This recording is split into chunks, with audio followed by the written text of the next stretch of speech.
Axel, I'm busy talking about orgasms. Could you kindly not do that right now? Axel, why is that even on the table? Can you get him? Get your baby. Can you get your baby so I can go back to talking about orgasms? Pushed your baby right on the floor. Fantastic. Amazing work. Thank you.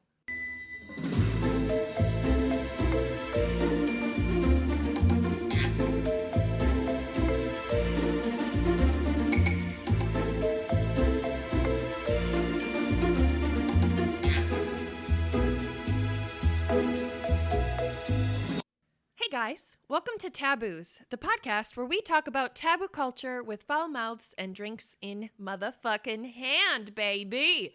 I'm your host, Celeste. The drink in my hand today is actually a press pomegranate ginger.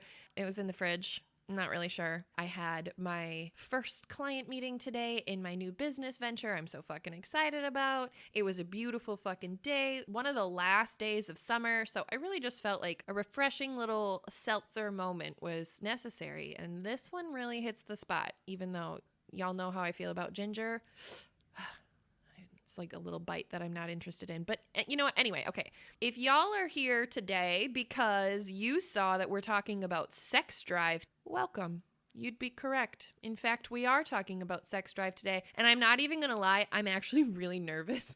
I'm actually really fucking nervous to talk about it with you guys because there's going to be some truth in this episode that I don't think I've ever admitted to anyone, let alone myself, before. So, you know, It'll just be an adventure for all of us. I'm so excited.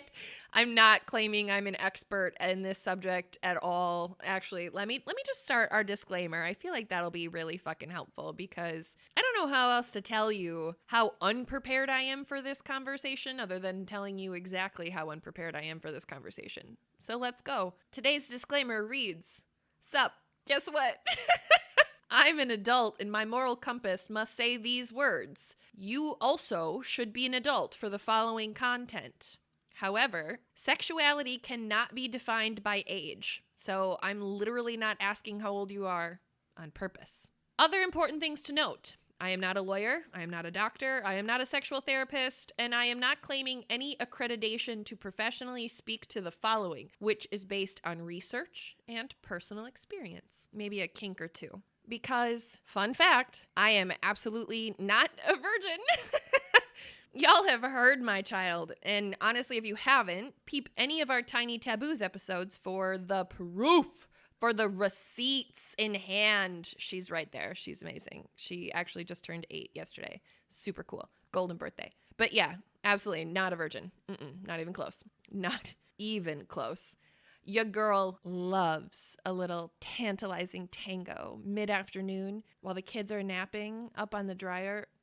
Yes, please. Thank you, ma'am. Let's go. Okay, cool. I am a proud little sexually driven creature. Now we all know that. Or I was. And I've really been struggling with that since I haven't been lately. Which brings us to today's topic, which will be none other than, obviously, sex drive. A topic that I was going to look into for myself because just please hold. But I needed to know. I personally I have this thing. I need to understand my body. And I sat here thinking, if I don't know these things, I bet that there's a lot of other people who don't know these things. And I really think that we should change that. So with that said, please know that the following content is absolutely not safe for work. And I wanted you to know that it's not safe for work because nothing is worse than when you're at work in an uncomfortable situation and something like that comes up, something inappropriate comes up, and yet, like, it's not a terrible situation, but it's also not like what you were expecting. For instance, one time I was looking at a friend's phone. She was showing me a table that her husband had built, and it was so fucking beautiful. And I was so excited to see another angle of the table. So I swiped thinking it would be a table. And the following photo was not a table. So feel free to slip into something comfortable while we get started with the basics. That way we're all on the same page. So I'd like to start with the definition. Sex drive is defined as the urge to seek satisfaction of one's needs or the desire to have sex. Shout out to our asexual episode called Better Than Sex Cake with my girl Danielle from Geesebumps. Geesebumps, come on. Forever one of my favorite fucking episodes. But honestly, low-key throwing it out there, it is perfectly, wonderfully acceptable to be asexual. And that needs to be screamed from every mountaintop ever, everywhere before we go into this episode. It is absolutely okay to be asexual. And if you're not familiar with asexuality, please go check out our Better Than Sex Cake episode. It is fantastic. But there's another term that folks use to more adultingly talk about sex drive, and that is the term libido, which I actually much prefer in terms of definition, but I absolutely fucking loathe the word. And that's just me. The word freaks me out. I don't know. The definition of libido came from healthline.com. Quote, libido refers to the sexual desire or the emotion and mental energy related to sex. End quote. We must acknowledge the very specific call out to emotional and mental energy in relation to sexual desire. Because guess what? That's top secret insider information that can be 1000% mutually exclusive. And you could be going from a solid second string to a fantastic fucking franchise player in the matter of time that it'll take you to listen to this episode. I mean, the choice is yours, really. Stay average in bed or don't. But you're welcome if you stay. Okay, y'all, confession. I'm a 29-year-old woman who truly has no idea how sex actually works, what it means to my body, and why I love it so fucking much. I was raised in a house that we call, quote unquote, Midwest nice. And I promise, when my 14-year-old self got in trouble for my biological father putting me on birth control so he could continue to pimp me out for his drug habit, nobody told me what sex really was, or what it meant, or what it should be like, or feel like, or that I had consent to it. Any of those things. I had no idea. Hence, we have an entire library full of information related to some of those topics, and we'll continue to make content as such. Educational, healthy, and free. That's what we care about here. And with that said, I need to just be really honest with you. This is going to be us learning together, okay? I'm already a franchise player in bed. That's not what I'm worried about. However, there's a lot of this component that I don't understand in my own body. So that's why I'm here. If you're here because you want to be a franchise player, congratulations. Let's go. So here was where I started this, because honestly, I wasn't even really sure how to get into this. So I'm personally somebody who likes to break things down onto planes of existence. And I really recognize that sex exists on all planes. The physical plane, the mental plane, the emotional, and the spiritual. And we're going to talk about all of them. Don't worry, I promise. We're going to get into it. It's going to be amazing. But let me high level tell you sort of how I categorized these buckets, because they're just hold up. Just hold up. Okay, cool. So under the physical bucket, I recognize this as the difference in men versus women physically, as well as physical preferences, being physically aroused, being physically able to have sex or a sex drive in whatever that means to you and your body's capability to get the fuck off. If that means that you only get off when people touch your earlobes, that's what that means. If that means that you only get off to certain porn or to a certain fetish, like, that's okay. As well as sexual PTSD in both physical presentment and mental presentment, which is not limited to rape victims, but obviously applies to rape victims, duh. As well as hormonal influences and physical exhaustion. Those are all things that I really recognize fall under that physical bucket. Under the mental bucket, I have women versus men, because we operate different mentally. No shade, just fact. Facts aren't attacks. What does this person understand sex to mean to them as it relates to their mental presence? Like, that's a factor that changes. ADHD and sex, which is honestly a separate episode for ADHD specifically. I am definitely talking about what it's like to be ADHD and have sex in that episode. It's a fucking circus, let me tell you. people who are sexually aroused by intellect or art or humor or other mentally stimulating factors. Shout out to all my sapiosexuals. Hey! As well as having the mental quote-unquote clarity to make space for sex drive. Obviously, this can be affected by mental exhaustion and other things that, like, you tell yourself, negative self-talk, things like, do I think I'm desired or desirable? Or do I feel that I am physically desirable? That could be on mental, emotional, or physical plane, honestly. That fear could reside on all of those planes as it relates to this concept. So I really think it's important we say that. Moving on to the emotional category, we're looking at things like friends with benefits versus fucking versus hookups versus having sex versus making love, or compared to like the physical release of stress and anxiety, right? Like all of those things have different emotional implications. Or like back to my ADHD brain. Sometimes my ADHD really just hopes that it's enough, that sex or masturbation or anything is just enough to take my mind off of whatever the fuck my mind can't stop thinking about, just so that I can relax for a minute. Also, yeah, shout out to masturbation. This would also be considered in this space, at least for me personally, but maybe that's not your thing, and that's fine. But also under the emotional bucket, like we were talking about the am I desirable questions, I recognize the question under the emotional bucket is really, am I desired for the right and most important reasons to me? Right? That's a huge factor in desire. I don't care if you don't like X, Y, or Z about my body. What's important to me is A, B, and C. If you love A, B, and C, yep, my basement's flooded. That's how that works for people. Also, emotionally, have I promised this body to someone else? Have I given my body to someone else? And now, in a non-possessive way, it belongs to them. You know what I mean? And then there's the spiritual bucket. And I ask myself questions like, is this dick worth disrupting the precious, incredible, divine power that I have found within my own body? I know that I could ground myself, but I don't know what kind of karmic energy this man is carrying. And is that worth entering my most sacred space? Which is obviously my perfect little pussy. That's what I'm talking about. Don't worry, I don't have vaginal hubris. Dear women, if you have a pussy, it is a perfect one. I promise. Porn star certified. Look at her. She is so beautiful. And if no one has ever told you that, she is. Okay? Be good to her. She is the thing that separates the quote-unquote outside world from your literal womb, which is the place that all life is created. You heard me. I said all life is created. And guess what else? Because she's yours. You can do whatever the fuck you want with her. Because she's yours. Isn't that amazing, women? Aren't you so proud to have a vagina? I sure fucking am. Ready for another unpopular opinion?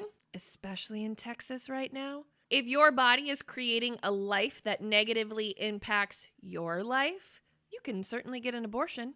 Judgment-free. Find a safe space and a doctor who does that. Ask someone you trust to drive you. And if you're worried about protesters or Bible bashers, you can call me, okay? I'll go with you, and I will hold your hand, as well as I will unleash a hyena mode that Matthew, Michael, and Paul would be convinced came from the pits of hell itself, with a smile on my face as we walk through that crowd. Yes, ma'am. Yes, ma'am. Okay, so you just give me a call. We'll do that. We'll go on a little adventure. And then we'll get ice cream after. I can't wait for that day. Also, stay tuned for an episode specifically about abortion. It's going to be a good one. But if you're not here for that, that's fine. Let's go back and look at the genocide that is women in Texas. Back to this episode. And if you feel that genocide is quote unquote too strong of a word, you clearly have no idea that losing your right to decide what you do with your life and body and free will is literal suicide for people, for women, for millions and billions of women, for me, for you, for our daughters, for your wives, for your sisters and mothers, for your girlfriends and neighbors, for anyone that has absolutely nothing to do with you. Stay woke. Be empathetic. Jesus would want you to. And God is a woman. I promise that they're both on board here, okay? Moving on now. Those buckets are really how I see the concept of sex in all its existences. That's how I interpret it. So we're going to drop those panties and get right into it. Here we go. We're going to talk about this today specifically on both perspectives of this no pants stance. Also, shout out to the no pants stance. Such a good fucking episode. Love that episode. And honestly, because it's totally acceptably fine for men to not only understand the female body and have access to the information that we as women hold against you when y'all don't make us come, paired with the sad truth that y'all can't wait more than 3 minutes to get what you're really here for, y'all get to wait. And we're going to talk about the women first. Funny, not funny. Ladies, listen up. This is fucking important. Ladies, listen up. This shit is important. It does not matter if you're married or if you're conservative. It doesn't matter your sexuality, unless, of course, you're asexual, and then this is all irrelevant. And I really just appreciate you for listening. Thank you. This is about our bodies and understanding them in a way that the medical system and society are not built to talk about the divinely incredible, sensual, sexual fucking beings that women are in all of our beauty, in all of our power, in all of our grace, in all of the things that a woman is that are so fucking incredible. And if you don't realize that no matter what the situation, in all honesty, you hold all of the power simply because you have the pussy, I'm here to tell you. You're welcome. So we're going to start with physical perspective. And the following came from webmd.com, the first age bucket being in your 20s. Quote, you're likely to become more fertile from your teens to late 20s than you are in the years that follow. Small Celeste plug right here. I personally don't believe that fertility and sex drive have absolutely anything to do with one another. And this point is really, really important. Not only for people who are suffering from infertility journeys, who may have really real sex drives, and that's just blindly ignorant thing to say. Shout out to our infertility episode. But also, as well as loving sex does not equate to wanting kids. Nor does a lot of kids mean that you love sex. Come on, you guys, like that's common fucking sense. Like we have to be better than that. And that's a common misconception that I think we stereotype, and I just have to fucking say it. Like, stop. Okay, here we go. This may make you choosier about if and when you have sex, though it's not exactly clear why. In fact, scientists think that the female desire might go up just as fertility starts to decline toward the end of your 20s, end quote. Which is why I think it's important to say that I don't feel like there's a correlation there, but I am not a scientist.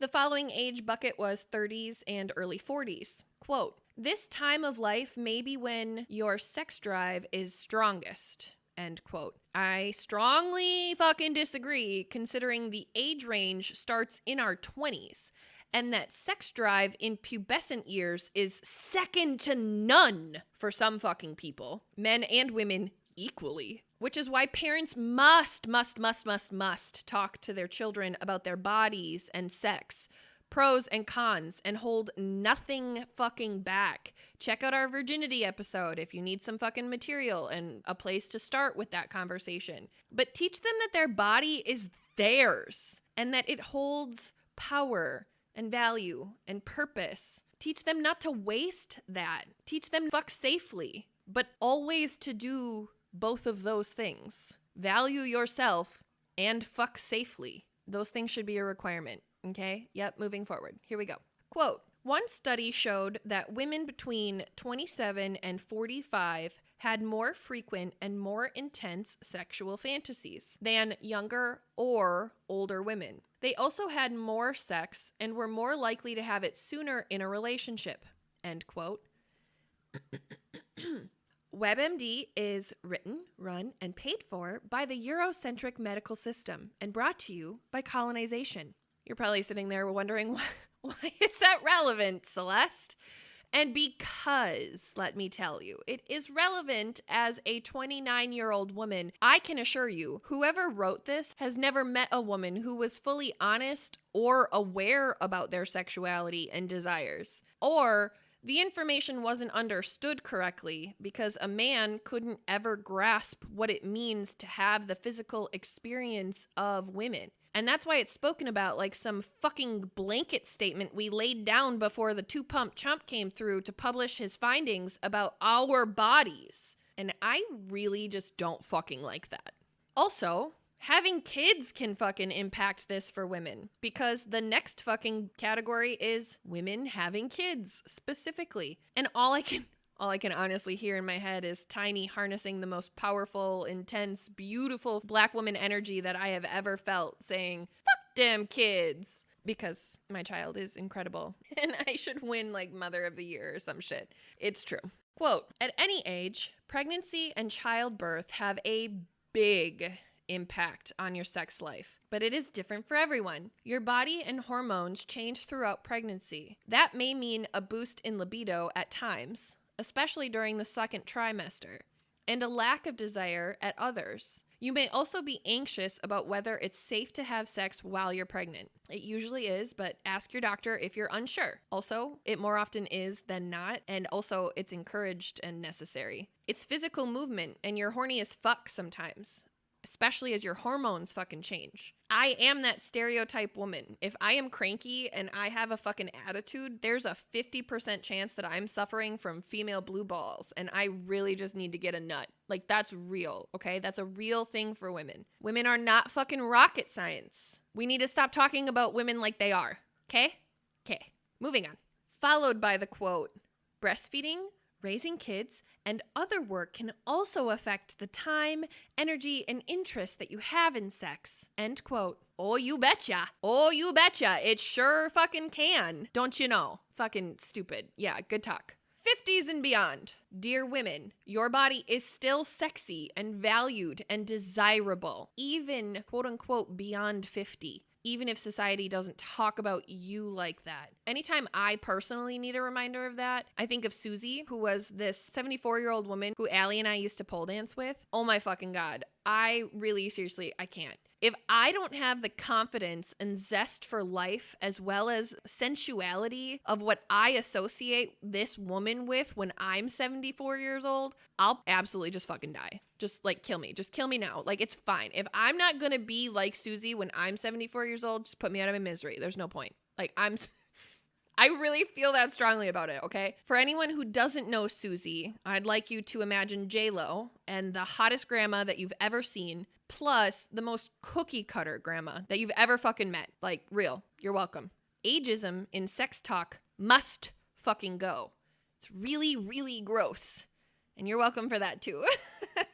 Quote, "Around age 50, an inner quote, empty nest, and inner quote, or less worrying about getting pregnant might make some women more interested in sex." End quote. Hold the fuck up. Hold the fucking phone. Just you wait.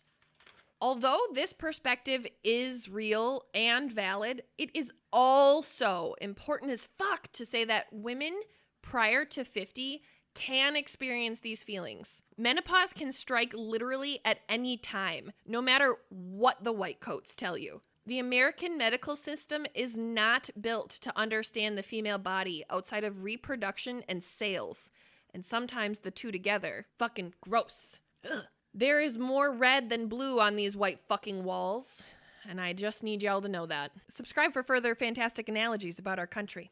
Quote, "But as you head toward menopause, estrogen levels drop, which might cool your libido down a bit and lead to vaginal dryness, which also doesn't have an age limit, people, and lube comes in some really great flavors. I really recommend you look into it. Hot flashes, anxiety, weight gain, and sleep problems also can make you less in the mood." End quote. Duh. Shout out to the menopausal symptoms that vodka gives me. Every fucking time. I literally am terrified of menopause because every time I drink vodka, I go through those fucking symptoms and I just hate my life. Shout out to vodka. Okay, so that was that. Gentlemen, as promised, it is your turn for some attention. You have been waiting so patiently. Dear men, we've obviously gotten to this point of this episode with the understanding that I have absolutely no idea what it means to be a dude. So I'm really going to do my most sincere effort to do y'all justice here, okay? I promise. I am open to thoughts and perspective and feedback, absolutely. I am never open to dick pics. Okay, thanks. Again, the first bucket being the 20s. The same philosophy about puberty and sex drive and all the things. However, do not doubt for 1 second that it is in fact socially acceptable, perpetuated, and in fact incentivized that boys and men understand and are aware of their sex drive, okay? Not their sexuality or sexual expression the way that it is acceptable for women, and I am so sorry about that. Sincerely, I am. But everyone knows all men just want one thing, and they will take it. We are taught this from the time that we are little fucking humans. All of us. You don't want to be lumped in with quote unquote all men? Separate yourself from those fucking men by being an ally for women. Because for our literal survival, we must assume that you are quote unquote all men. Because at any fucking moment, you could be. And that's how you get serial killed. So please be better for us. Please. The article went on to say, quote, testosterone, a hormone that men need for sexual arousal, is typically in your 20s. And so is your sex drive. But it is also a time when you could be anxious about sex due to inexperience, end quote. Why would anyone not say the same exact fucking thing to women? That blows my fucking mind. That was not included in the article about women. But, it's true. It is true. Shout out again to the no pants dance, though. We talk about this. The literal premise of that episode is this concept. I swear to God. Enjoy. Quote, that might be part of why 8% and possibly, absolutely, more of men in their 20s report erectile dysfunction, end quote. Shout out to Our Dick Could Save Your Life, bro. No joke. All men need to hear that episode, except for the men who are quote-unquote all men. Those motherfuckers can take a swift walk through a wood chipper, and that would make me very happy. The next bucket being 30s and early 40s. Quote, many men continue to have a strong sex drive through the years, though testosterone starts to slowly decrease around the age of 35. It typically goes down by about 1% per year, but it could be faster for some men. This could have some effect on your sex drive. Plus, for many men, the stress of work, family, and other commitments can affect how interested you are in sex. End quote. Yep, that can be said. 50s and beyond. 2 and 50s and beyond. Yeah, okay, I'm sorry, that was terrible. Allie definitely just disowned me. Quote, if you're in good I'm so sorry, Allie. Quote, if you're in good physical and mental health, there's no reason you shouldn't continue to enjoy your sex life as you get older. End quote. Again, why this disclaimer isn't also present for the women is absolute bullshit. I was talking about before. Yep, it is exactly that. It's fine. I work here. It's fine. Let's keep going. Quote, erectile dysfunction does become more common as you age. The numbers are actually fucking insane. Again, shout out to our episode about erectile dysfunction. Your erections may happen less often and may be less firm. The literal definition of ED, okay? Duh. But it's not age by itself that causes the problem as much as health problems. Problems that become more common with age, like heart disease, diabetes, high cholesterol, and obesity, and the drugs that treat them. End quote. For real, your dick could literally save your life, bro. It isn't just a cute title that we made. That shit's real. Be good to him. Before we move forward, please note the following segment of information was put through a whitewashing gender equity filter to be read back to you as, Dear human body, you need hormones to get aroused. Fun fact. However, the original quote read, quote, men, it's not just about testosterone, end quote. Fun fucking fact. It's not just men who should be talking about testosterone, according to Dr. Deborah Witherspoon in a Medical News Today article. But this sexist as fuck WebMD quote reads, you need some testosterone to get aroused, but it's not clear how much. It may vary from person to person, and though it's true your levels decline with age, scientists don't know exactly how this affects sex drive. Some men with quote-unquote low testosterone show normal sex drive, while others with high levels have sexual problems. Other medical issues, physical fitness, and mental health could also be more important factors. End quote. I don't know about, like, quote-unquote more important, but I do know we sure as fuck did not have a list of things that we talked about being super normal reasons that women also have low testosterone and or low sex drive. Other physical considerations include period sex, yay or nay. Shout out to our Let It Bleed episode. Is everyone squeaky clean, or are we all aware and safely practicing even if squeaky clean isn't really an option? Because I'm really just not trying to live happily ever after. Have you slept recently? How much alcohol do you drink? Are you looking to get off for the sake of releasing all that from your body? Or are you really just not interested in anyone's hands on you at any point in this exact moment? All real physical factors. The list honestly could just go on and on. And again, I'm new here. I only know so much, and most of it is an entirely different perspective of physical, right? I know I'm really good in bed. I know I love sex. I know the things, okay? And shout out to a number 7. That's what I have to offer. I rest my case. Before we move on to the mental category, we must address the further difference in men versus women as it relates to sex drive, arousal, getting to the finish line, all of it, okay? And the following information came from an article called How High Sex Drive Works Differently in Men and Women. The article came from psychologytoday.com. The article opens with, quote, sex drive refers to a hypothetical construct encompassing one's attitude towards sex, sexual desires, and sexual behaviors. Men have a, inner quote, stronger sex drive than women, and this gender difference is evident in cross-cultural research involving men and women from 53 different countries. In each nation studied, men self-reported, stronger sex drives than women. While some women do have a very strong sex drive, this sexual motivation functions very differently for women than men.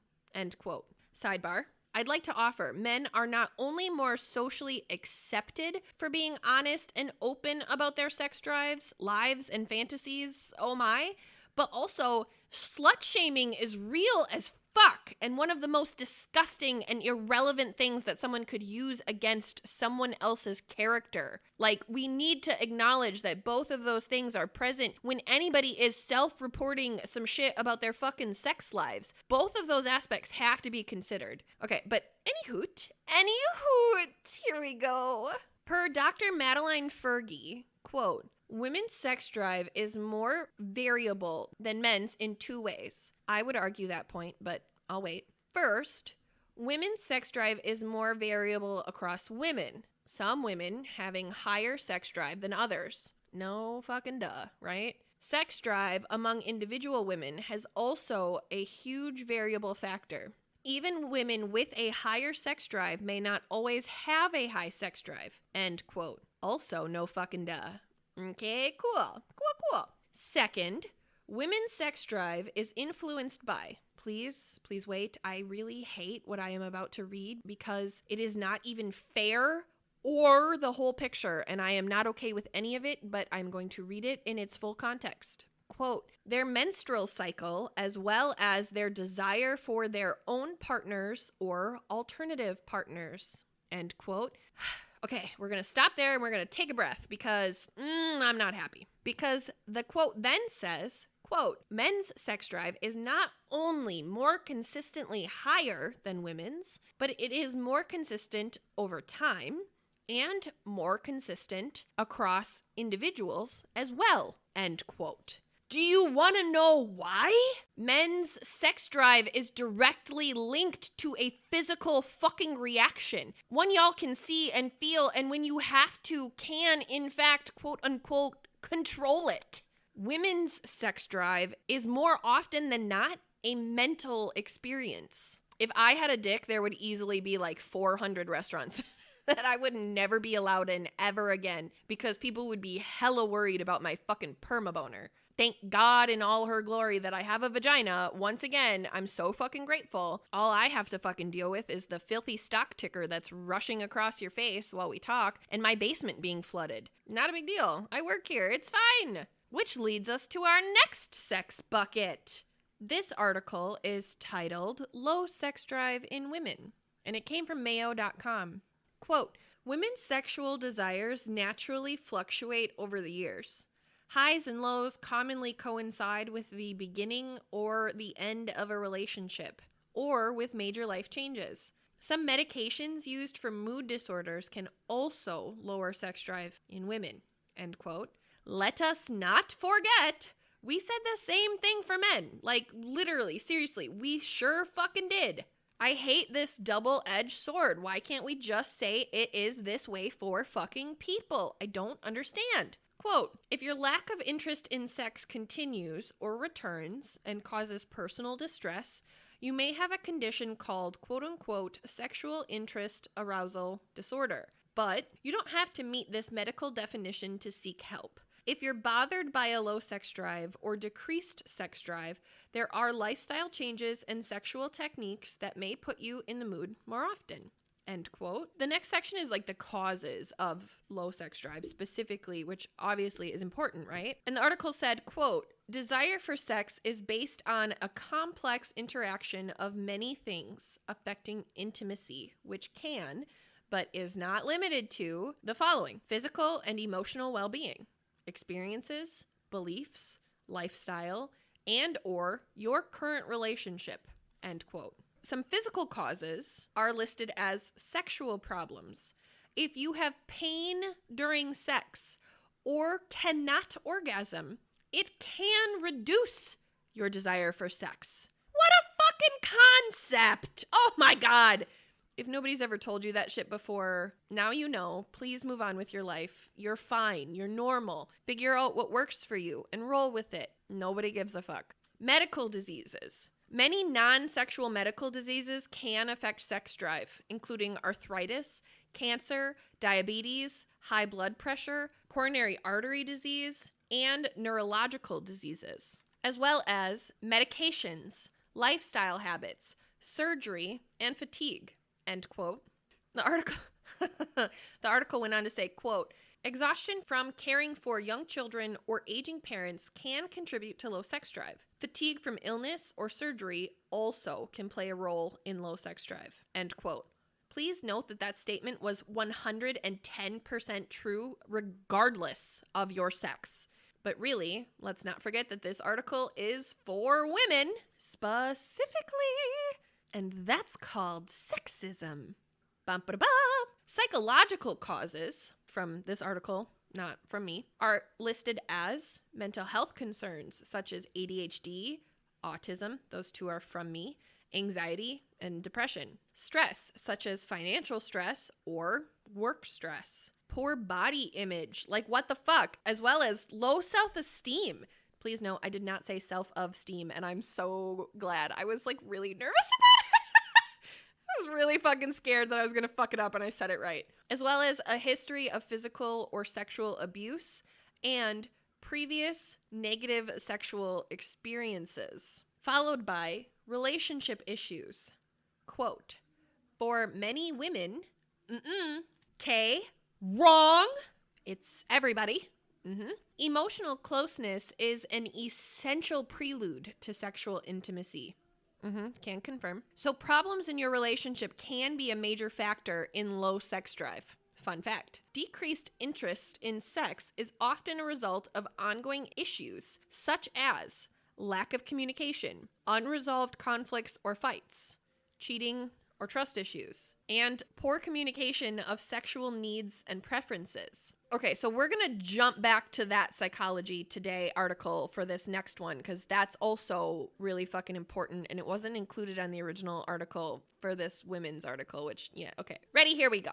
Sexual frequency is also a huge thing that we need to fucking talk about. Quote, for both men and women, having a high sex drive is positively correlated with both an unrestricted socio-sexual orientation, which translates to comfort with casual sex, and a greater number of sexual partners. Obviously, that means in terms of body count here, okay? That's what we're talking about. For women, however, the link between sex drive and sexual frequency is impacted by their relationship status, which is honestly, for anybody who doesn't realize it, a protective and self-harming defense mechanism, which is honestly a proactive and self-harming defense mechanism to slut shaming, just in case nobody's ever explained that to you before. In relationships, women's level of sexual desire were directly related to their frequency of intercourse. Pause. I need to address this one specifically, okay? Because it's important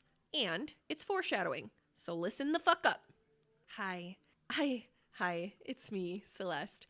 I have real ADHD, okay? Okay, good. Object permanence is 110% a factor for my brain and body simultaneously. Literally all the fucking time. Even with sex, even during sex, even in terms of my fucking sex drive, okay? As a single woman whose sex toys are all put away and sleeping comfy and cozy in their little home, I honestly, I forget that I am a highly sexually driven fucking person. Like, poof, it's just gone. Oh, okay, gone. And then here comes my anxiety and stress and depression. And not only did I forget my basic human need, I'm mad at myself about it. I'm mad. I feel undesirable. I'm unwanted. I feel tired. I'm fucking stressed. I feel underappreciated and undervalued by myself as well as others. And even though a goddessgasm is exactly what I need to be back on my baddest bitch shit, I just can't bring myself to fucking do it sometimes. I really can't. Because of the emotional and spiritual components for me. See? Like I promised. Foreshadowing. Ta-da! Which leads us to our emotional bucket. And honestly, we're going to lube up this big hard concept before we get into it. I promise. Let's just start with something really PG to warm us up. Let's start with attraction, okay? Pretty fucking simple. The definition of attraction is the action or power of evoking interest, pleasure, or liking for someone or something. It's also defined as a quality or feature that evokes interest, liking, or desire. And lastly, it's defined as a place which draws visitors by providing something of interest or pleasure, which is different, but also not really. And that's a sex joke. From the same exact Psychology Today article that we referenced before, I went right back there. Quote, for both gay and straight men, a high sex drive is associated with increased sexual attraction to either men or women, according to their sexual orientation, but not both. End quote. Okay. Shout out to Tyler, the love of my life. Oh my God, that beautiful little fucking button. I just can't even with how much I love Tyler. Fun fact, he's a bisexual man and he's absolutely 100% attracted to men and women equally. Peep our bye bye bye episode if you're confused. Okay, bye! That was a different kind of bye, but either way. Quote, for straight or bisexual women. What? Hold up. Now we can talk about bisexuality being an option? What the fuck is that? Because it's women? Cool. Okay, yep, you're right. I totally forgot. Forever perpetuating that men, quote unquote, should not be openly bisexual, which is offensive as fuck to me. 110%. Like, I can't. That's just sick. Anyway, quote, for straight and bi women, however, a high sex drive is associated with increased sexual attraction to both sexes. End quote. Same thing for dudes. Cool. The article continues to go on talking about this dude and this research, and I'm going to tell you about that now. So in 2007, there was research performed by this dude who the article refers to as quote unquote LIPA, but I, honest to God, I don't know who that is. And I just know he's a dude, and that off the bat tells me a few things, but especially that he's biased, but it's fine. Here we go. Quote, In research spanning 12 different nations and world regions, Lippa explored self-reported sex drive and sexual attraction. He found that only lesbian women diverged from this trend in 2007, people. We cannot lose sight of that, okay? The trend was lesbians with high sex drive reported sexual attraction to women, but not men. However, because this research involved self-reported sex drive and sexual attraction, it is possible that some participants did not accurately report their attraction to both sexes. End quote. Fucking duh! Homophobia in 2007 was a literal fucking death sentence. Would you like proof? Let me offer it. According to LGBTQhistory.org, in 2003, the ever-famous Lawrence versus Texas case occurred, which was a Supreme Court decision. A huge fucking deal for anybody who isn't familiar with how our fucking justice system works. Also, fucking Texas. QI roll. I'm so sick of fucking Texas. Quote, ruled by a vote of 6-3 that a Kansas law criminalizing gay or lesbian sex was unconstitutional, declaring the importance of constitutional liberty and privacy consistent with the Due Process Clause of the 14th Amendment. End quote. Not sure what the 14th Amendment is? I would love to fucking tell you.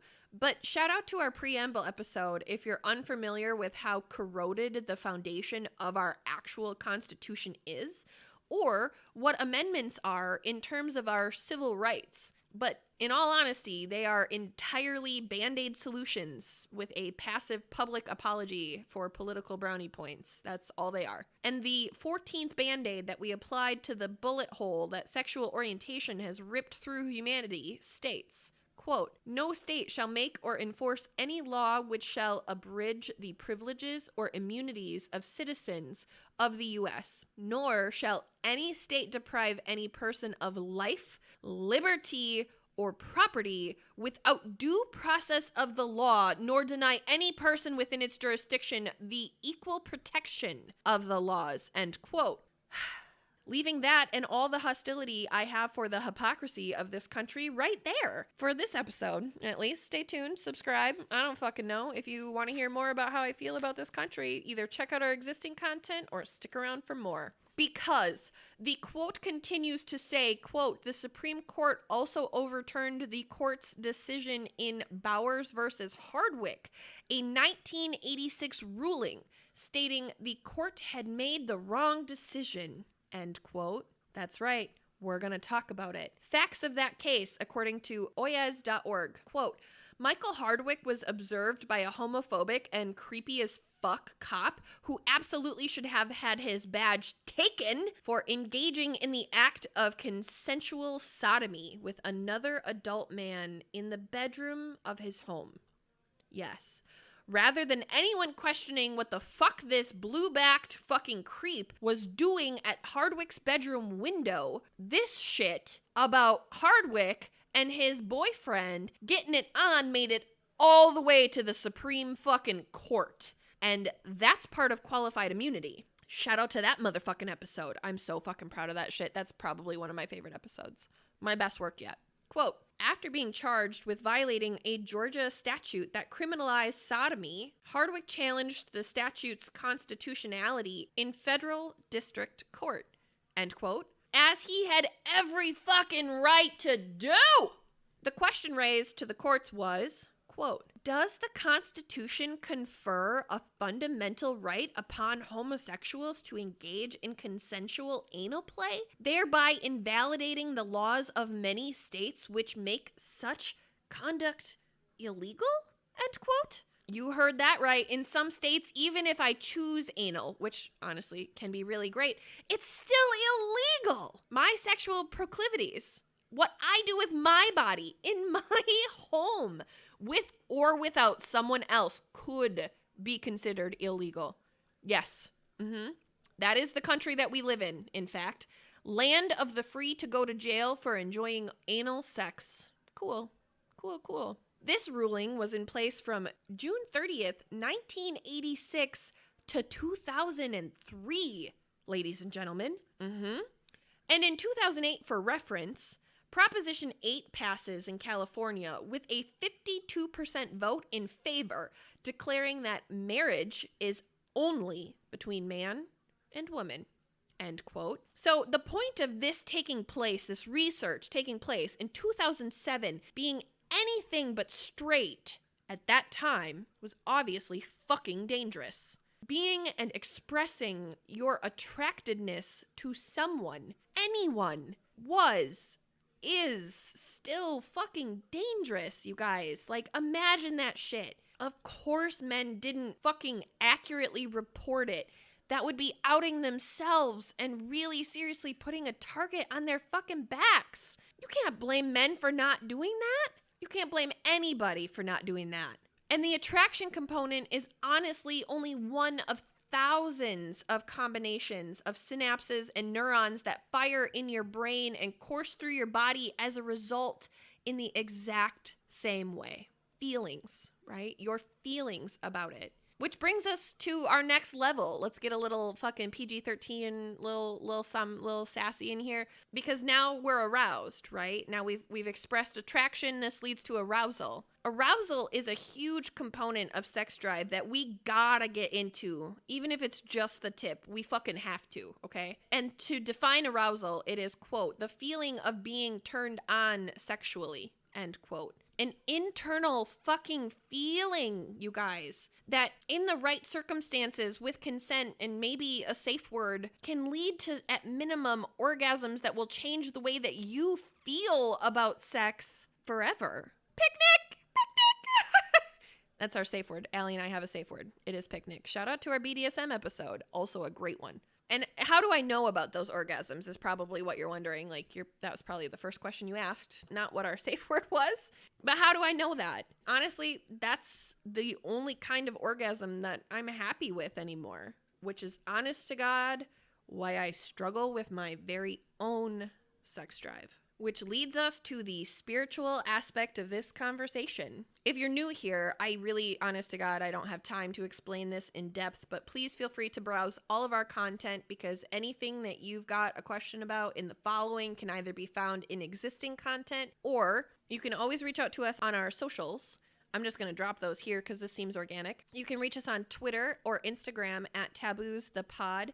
We are just Taboos on Facebook, and you can also reach out to us with any taboo topic suggestions, or if you'd like to be a taboo topic subject matter expert, you can reach out to us at taboospodcast@gmail.com. As well as we have a TeePublic, we have Patreon page where you can subscribe for bonus content and bloopers. We have a bunch of great opportunities out there, really great stuff coming, you guys. Just please feel free to check out any of our socials. We are also up on YouTube officially. Thank fucking God. Thank Allie. Thank all the things that happened to make YouTube happen. Yes, I'm so excited. As well as we are up on TikTok. Shout out to TikTok. We are Taboos Podcast on TikTok. Enjoy. But anyway, spiritual woman, that's me. Divine feminine, yep. Cosmic witch, Reiki healer, team empath. Checking in. Here I am. Hello. Nice to meet you. And I have a twin flame. That also must be said. Shout out to our love drug dealer episode. For those of you who speak normal human words, that really simply means that I am very, very in tune with my body, mind, emotions, and spirit, and those traits in those around me as well. And I have shared my body with someone who sparked something inside my soul, inside my motherfucking soul, that no one else has even come close to. Well before I've even gotten to the point of considering something sexual with someone else. Like, I will meet someone and I just instinctively know, like, I just get this vibe now when someone I'm attracted to just honestly isn't worthy of my body or my mind or my emotions, my spirit, my love, or honestly, my mind-blowing, life-changing, soul-reaching orgasms. Like, they don't deserve that from me, so why would I fucking give it to them, right? And I honestly, I promised this man my body because I thought we'd be together forever. Honestly, I did. And part of me, the part of me that still roots for my twin to be the man that I deserve, the father that our kids deserve, the grandfather that I want our grandbabies to have, who takes them to fucking Mets games and who plays Rambo with them even at 70 with a bad back and is honestly likely entirely deaf at that point. That part of me who still loves him so fucking much really feels like maybe we still could be together forever. And if I were with anyone else, it would be cheating, honestly. In fact, even the idea of being with someone else does currently feel like fucking cheating. And it has for the past 1,001 days. Exactly. I've even tested this theory to be to be very transparent with you. I thought if I were with a woman, it would be fine, right? Like maybe I was afraid of giving my body to just another man, so I tried it. I loved it, okay? I really loved it. For anybody who doesn't love eating pussy, I just have to tell you, you are in fact a pussy and you are missing out, really seriously. But in all reality, it felt like cheating the whole time. And I didn't even enjoy the orgasm because of it. Now, please don't hear me say that this one person now has my body and soul and heart forever. He certainly doesn't.